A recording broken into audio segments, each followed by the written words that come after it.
In June of 1981, the Centers for Disease Control issued a brief report about several California men who had developed a strain of pneumonia. The age of AIDS had begun. Tonight on our Bay Area Focus, we're taking a look back at the deadly decade. Channel 7's Lisa Stark has been covering the ongoing story for Channel 7 News, and now she joins us with some perspective on the first 10 years of the battle against AIDS. Lisa? It has been a decade of politics, protests, and prayers. In the United States, the AIDS epidemic has claimed more lives than the Vietnam War. Tonight, we begin 10 years ago with the first confusing reports of a new illness. At the time, it seemed only a medical oddity.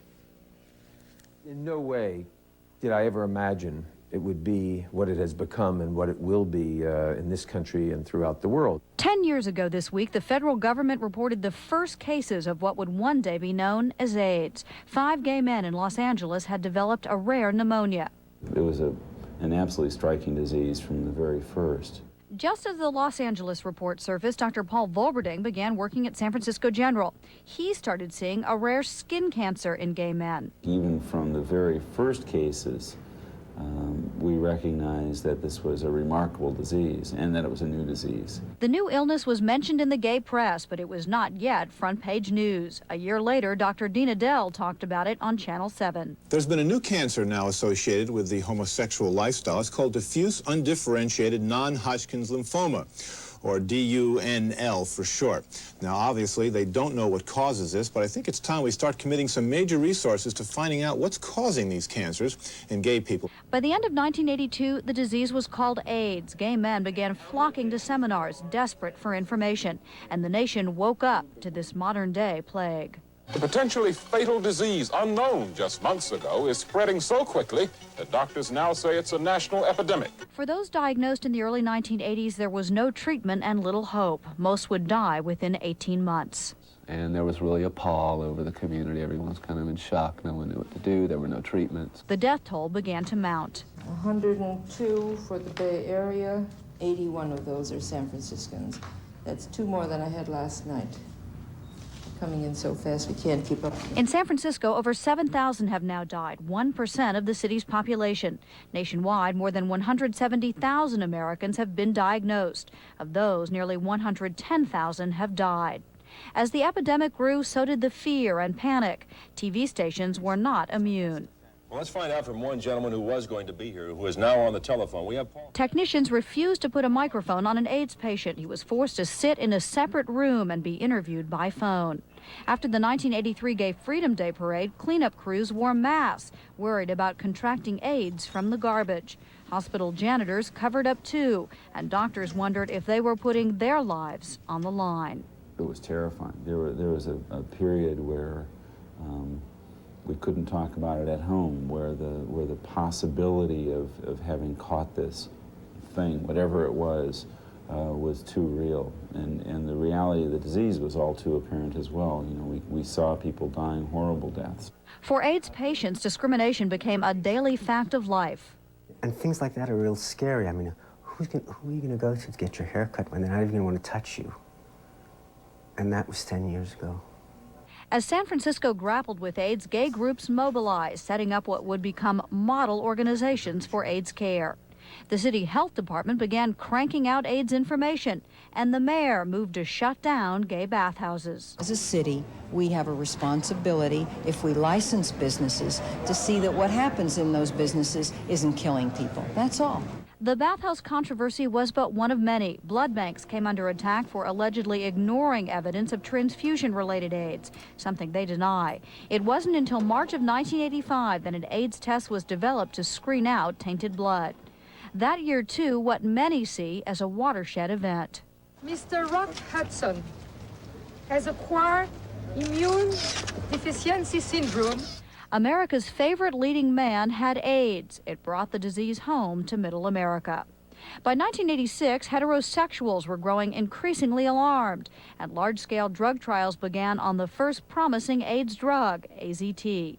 In 1987, Americans saw AIDS as the country's greatest health threat, and the death toll mounted among gays, women, minorities, children. Locally, shocked healthcare workers learned a nurse at San Francisco General had been infected after an accidental needle stick. It was a year of compassion and protest. Act up! Fight back! Born of frustration, the AIDS protest movement exploded in 1987. It finally sunk in that the government was not really going to take the kind of responsibility we really expected them to do. Protests have become part and parcel of the AIDS epidemic. Activists say they've succeeded in forcing the early release of experimental drugs. 7 years into the deadly decade, in 1988, every household in America got a brochure on AIDS from the federal government. The mailing was unprecedented, but many saw it as too little and too late. Alan L. Aldridge. The names and memories of the dead echoed through Washington, D.C., as San Francisco's AIDS quilt became a powerful reminder of the epidemic's toll. Act up! Fight back! Fight AIDS! The last few years have been ones of increasing activism and advances. 1989 saw underground needle exchanges in San Francisco and secret trials of a controversial AIDS drug, Compound Q. Also, the first AZT study showed that drug was prolonging lives.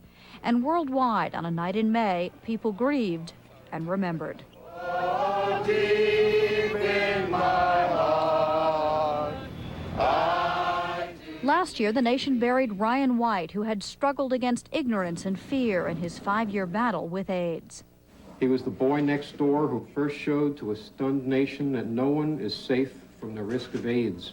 And the Bay Area said goodbye to Channel 7's Paul Wynn, who spent the last months of his life helping all of us put aside prejudice and fear. It took me a long time to decide whether or not to spill all of this to you, and I finally decided I was going to do it because there are people out there who don't even know me, but now hate me because I carry the virus.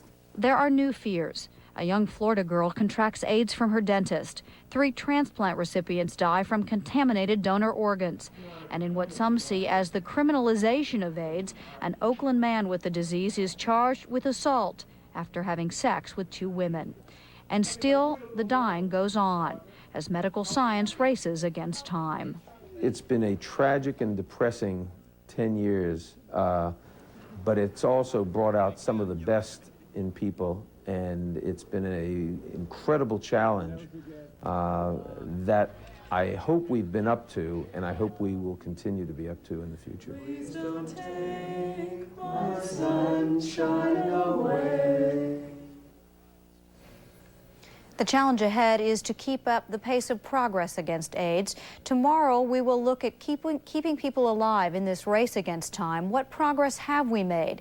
And what can we expect in the next decade of AIDS? So many memories came back to us both. It has been an amazing 10 years. When I looked back through all of the information, it does bring back a lot of memories, how far we've come and how far we have yet to go. We look forward to tomorrow, Lisa. Thank you. Thanks. We'll be right back.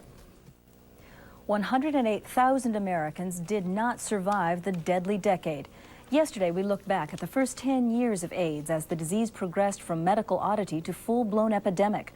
Our Bay Area focus tonight looks at the future of AIDS. What kind of progress can we expect in the next 10 years? Channel 7's Lisa Stark joins us now with that report. Anna, the government figures that 1 million Americans are infected with the AIDS virus. That's significantly lower than earlier estimates, which put the number at 1.5 million. Still, it's a staggering statistic, an indication of how fast we need to move and how far we need to go in the next decade of AIDS. I still believe that, there's some outside chance that I'm going to live through this mess. Jesse Dobson has AIDS. He vents his fear and frustrations as an AIDS activist. He and others infected are in a race against time. Can they live long enough for medical advances to help them? What do you see in the next 10 years? Well, I see a lot of dead bodies because we haven't moved quickly enough. But there has been unprecedented progress against a disease unknown a decade ago. We learn more about this disease in a shorter period of time than any other disease in the history of medicine. We understand what causes AIDS. We know a lot about how the virus works within the body. We have drugs that can at least slow things down. Drugs like AZT are prolonging lives. A new study shows AZT increases the survival of AIDS patients overall by nearly 5 months. Other drugs are in the pipeline. It was kind of history in the making, I guess. An AIDS vaccine is probably a decade away, but human trials are underway, and there is optimism. Oh, good morning. Hi, dear. How are you? All right. There is no cure for AIDS. Researchers don't expect one.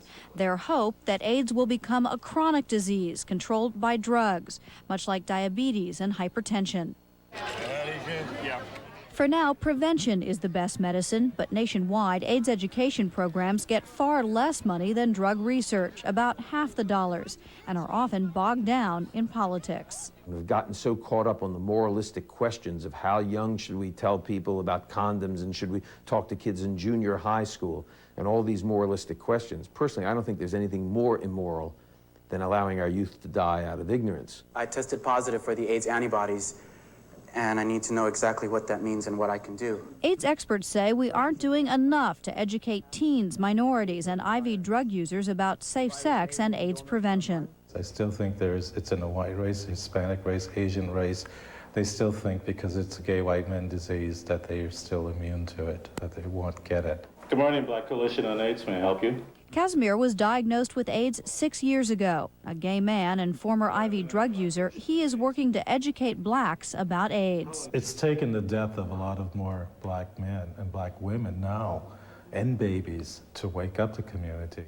45% of those infected with AIDS are minorities. Of the babies born with AIDS, 85% are minorities. I mean, my fear is once it becomes much less a gay problem, it's going to be possibly a forgotten disease because we have not really provided equitable care and services to the black and Hispanic communities over the last 200 years, and I don't know why AIDS would make us do any better. As we enter the second decade of AIDS, new studies in San Francisco show the disease is still spreading among homosexuals, mostly young gay men who are not practicing safe sex. Nationwide, heterosexuals account for 6% of all AIDS cases, much less than feared. But mainstream America is far from immune. We know that this virus is sitting out there. It's killing people. It's going to kill more people. It's going to be spread. And if it's not an explosive epidemic, in a sense, it's a more dangerous one because it can creep up as people are more and more complacent about it. This worldwide epidemic has slowed, but shows no signs of stopping. There will likely be a second full decade of AIDS and beyond. Most of us are on the outside looking in, marveling at the courage and hope of those face to face with AIDS. I do feel optimistic about it. And I guess I want to because I want to imagine the suffering will stop. Sadly, scientists say the easiest prediction to make about the next 10 years is that we will still be dealing with AIDS. Numbers are still staggering, but as you mentioned, they're not as high as originally we thought. Now, I just wonder if in the long run that may mean less money for research, education, that sort of thing. You know, I think we're already seeing some of this. Cancer specialists, heart specialists are saying, wait, AIDS is getting all this money. These diseases are killing far more people. And a lot of the people I spoke with said they don't want to get into wrangling where diseases fight diseases. They think everyone needs to work together to get more money to fight all of these diseases. But it's going to be tough. Funding is tough, and that's going to be one of the big issues, certainly, in the next decade. And as you've shown, Lisa, research related to immunological diseases has had an effect on a lot of other areas of medicine. In fact, one of the leading AIDS researchers in San Francisco told me today if we can find a vaccine for AIDS, then maybe we can actually find one for cancer. So certainly there are correlations between the research. And while a lot of progress has been made over the past decade to slow the spread of the disease, there are indications that we're beginning to backslide as a new generation of potential AIDS carriers throws caution to the wind in many cases. Mark Mullen has the story. There is no doubt education about AIDS has slowed the spread of the disease in the past 10 years. In San Francisco, the rate of infection among gays went from 20% in the early stages of the disease to around 1% in the mid-'80s. What worries health officials is that now the infection rate once again is rising. Now at 3%, at least 500 people in San Francisco are catching AIDS every year. I think that right now we're looking at, here in the Bay Area, an infection rate that is still of extreme concern, particularly among gay men of all colors. This is where we're still seeing the infections, the new infections, particularly among youth. When I found out my homeboy had AIDS, man, it really freaked me out. Health officials have tried to target minorities and young people with public service announcements, condom handouts, and information drives. But the message is not always getting through. Many blame the government for not doing enough to educate those perceived to be less at risk. Ben Hershey says even when the message does get through, some people ignore the warnings. Because of how much sexual behavior has been cut, how much has been repressed and changed, that a lot of people have reached a point of not being able to put up with that anymore and sort of exploding with sexuality. Already, $35 million in local, state, and federal money are spent on programs to help the city's 23,000 AIDS patients and educate everybody else. Officials say it is still not enough to slow the spread in San Francisco and across the nation. Mark Mullen, News Center 4. How do you sum up the past 10 years, the lives that have changed, a world that will never be the same? Hank Plant joins us tonight with a look back at the AIDS decade. Hank? It's been incredible. And you've been there covering it, you and Wendy, along with me. And the scope of this epidemic is incredible. During the last 10 years, you know, KPIX has been in the forefront of covering AIDS worldwide. I spent a few days going through our library this week and put together some images of the AIDS decade. 1981 in San Francisco, a year we now know was probably the peak infection year for the new disease that didn't even have a name. It was June 5th of 1981 that the Centers for Disease Control issued a report, picked up only by the LA Times, about a strange outbreak of pneumonia among 5 gay males in Los Angeles. That was also the year, 10 years ago, that Paul Reed thinks he got infected. We didn't know. They didn't tell us. You just didn't know that there was a virus out there. And by the time I knew, I stopped having that kind of risky sex. And, you know, 4 years later, I found out that I was infected, obviously, from before. It was over 1 year later before any of the networks reported the story. Federal health officials consider it an epidemic, yet you rarely hear a thing about it. At the Center for Disease Control in Atlanta, where 400 cases have been reported, a special... Early homemade posters put out the warning on the street, while in San Francisco, a gay cancer hotline opened up. What did the spots look like? Doctors like Marcus Conant, who saw some of the first cases, had no idea what it was. Today, his practice has 3,000 AIDS patients. I thought it was going to be over quickly. I think I and a lot of people at that point thought it was going to be like toxic shock syndrome or Legionnaire's disease, that it was going to be some strange thing that we were going to be able to get in there, use modern science, find it, and stop the epidemic. I don't think it occurred to any of us in 1981, 10 years ago right now, that we were going to be here 10 years from today with 1 million infected people, with 10,000 AIDS cases in San Francisco. That didn't occur to any of us. It didn't occur to the public either how widespread AIDS was until it hit a movie star. At first, Rock Hudson's publicist denied the rumors. He was in here for fatigue. We've had a report that he was in and out of a coma. Can you confirm or deny that? I can deny that. But then came Hudson's bombshell, read by Burt Lancaster. I am not happy that I am sick. I'm not happy that I have AIDS. Over the years, the public watched violent acts. The Rave family burned out of their Florida home after 3 hemophiliac children got AIDS. But the public also saw courage. Indiana's Ryan White, who won the first battle for kids with AIDS to attend school. What do you think, Ryan? Ready for it? Yeah, I guess. Finally, a president on whose watch AIDS exploded gave his first speech on the subject 6 years into the epidemic. He wasn't happy with the reaction he got. Now let me turn to what the states can do. That anger grew quickly, and it replaced what had been an earlier passive acceptance of the disease. The marches and protests began to make AIDS look like this generation's Vietnam War. So what might have been simply a health issue clearly had become a political one, with both victories and losses. The victories have included more government money, longer survival rates, a community of volunteers that has been heroic, and some streamlining of the drug approval process. But the losses have been human ones, those already taken and those left behind to continue the fight, and when they think of this decade, to sometimes simply cry in the night. Through it all, the numbers are staggering. Let's take a look at some of them. The United States has seen nearly 172,000 cases reported to the CDC, and almost 109,000 of those people have died. In San Francisco, there have been over 10,000 cases and over 7,000 deaths. That is 1% of the city's population dead. The real telling numbers are how many people are infected, carrying the virus. There may be as many as 35,000 infected in San Francisco alone, and well over 1 million nationally. Dave? 10 years, and it sounds like the real work is still ahead of us. It is.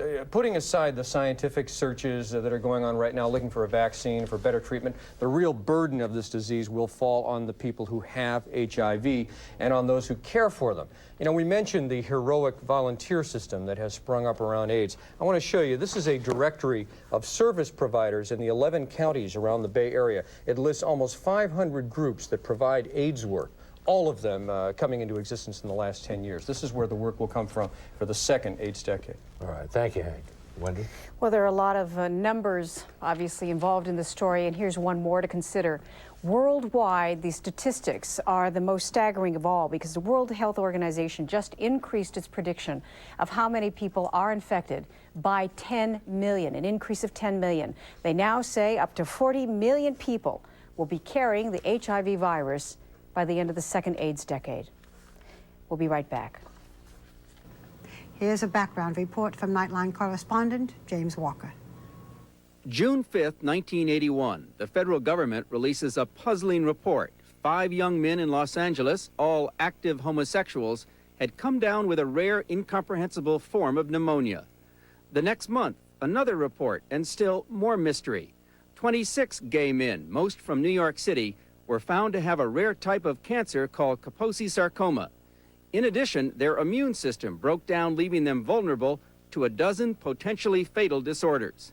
By the beginning of 1982, 163 deaths, 392 reported cases of what was now officially called acquired immune deficiency syndrome, or AIDS.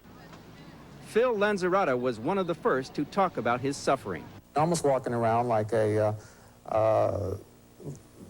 time bomb, and you don't know when something else is going to happen. By 1983, some 1,500 people had AIDS. More than 600 had died. Many Americans didn't want to think about AIDS. Then it was discovered the disease could also be transmitted through IV drug use and blood transfusion. Now the heterosexual community had to face the disease. My biggest concern now is that whenever I need to have an injection of the factor VIII, I don't know whether I'm helping myself by just having medicine or whether I'm possibly, almost killing myself. By 1984, the death toll from the AIDS epidemic was more than 2,000. In April of that year, scientists were able to identify HIV as the infectious agent of the disease. That raised false hopes for a quick vaccine. The technology is there to have the reagents available for a vaccine within a few years' time. By the beginning of 1985, AIDS had claimed more than 5,000 lives. The world was stunned when it learned that Rock Hudson was terminally ill with AIDS. He died a few months later, one of the almost 12,000 casualties recorded by the start of 1986. Medical experts discovered AIDS could be transmitted through heterosexual intercourse, from a pregnant woman to her fetus, even from a mother to her baby during breastfeeding. Americans learned a new phrase, safe sex. By the start of 1987, over 23,000 Americans were dead as a result of AIDS. But that same year came the first hope for AIDS sufferers. The government licensed the antiviral drug AZT, which extended life for several years in many patients. In an effort to curtail the further spread of the disease, then Surgeon General C. Everett Koop mounted a national campaign against it. The best protection against the infection right now, barring abstinence, is the use of a condom. A condom should be used during sexual relations from start to finish with anyone who you are not absolutely sure is free of the AIDS virus. By 1988, AIDS deaths in the U.S. totaled almost 40,000. But the dangers were not just medical. Teenager Ryan White suffered the stigma attached to AIDS. Ryan and his family were hounded out of their Indiana town after Ryan contracted AIDS through a blood transfusion. What kind of misunderstanding, what kind of prejudice have you had to deal with? We heard some examples from your mother. Yeah, I was just, you know, people have backed away. They've thrown away dishes at restaurants, and they've just, you know, treated me like I wasn't even there. At the start of 1989, over 58,000 people were dead from AIDS. A massive quilt impressed on us the tragic proportions of the disease, which is unlike anything since the polio epidemic. By January 1990, over 83,000 people were dead. Ryan White, whose courage had captured the heart of America, succumbed to the deadly disease. I believe in God, and, you know, I believe there's a heaven. And I just, you know, I think when you die, you're going to go to a better place. As of spring of this year, 110,000 Americans had died of AIDS. This is James Walker for Nightline.